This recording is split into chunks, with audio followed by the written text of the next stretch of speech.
Well, no help for homeowners. Of course, thousands and thousands of Americans losing their homes each week.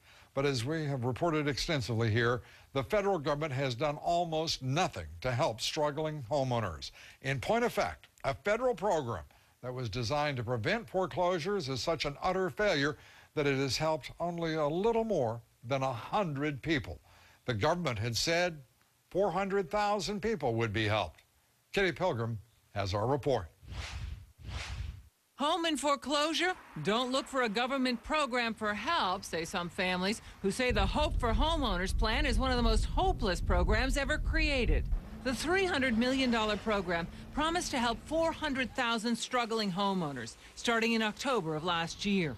The government's housing office today said that as of last week, only 373 people have applied and less than half, fewer than 150, have received any assistance. And then boom, that curtain closed. In Miami today, the representatives of 26 state community housing organizations are fed up with government promises. They are working out local solutions for what the federal government has promised to fix. We're here to try to figure out how do we influence this, this administration, this Congress, these regulators, the financial services sector to try to come up with meaningful, substantive responses to the foreclosure crisis, because we know the neighborhoods that we work in, our members work in, are simply not going to see any progress. The conference participant from Las Vegas, Nevada, says the city has 28,000 vacant properties right now and is averaging 5,000 foreclosures a month. It is not working.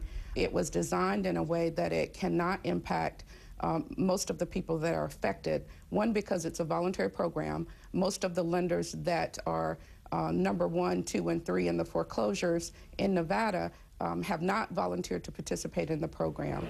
There are congressional efforts to amend the terms of the Hope for Homeowners program, which many say offers harsh penalties and fees that can push the loans into even more costly territory for the borrower, well above normal prime mortgage rates. We spoke to the Housing and Urban Development Office today. They admit the number of applications for mortgage relief were a fraction of the 400,000 initially predicted. But ironically, today, that office announced a financial literacy campaign for 6 cities across the country. And they say it's a public awareness program to help families at risk for losing their homes. Lou? Well, with all the PR, all of the nonsense emanating from them, any explanation for why they've only helped a few over 100 people in this country, and they said they'd be helping, including the president? 400,000 people would be helped. We spoke to them twice today. They said they just hadn't received the number of applications that they expected.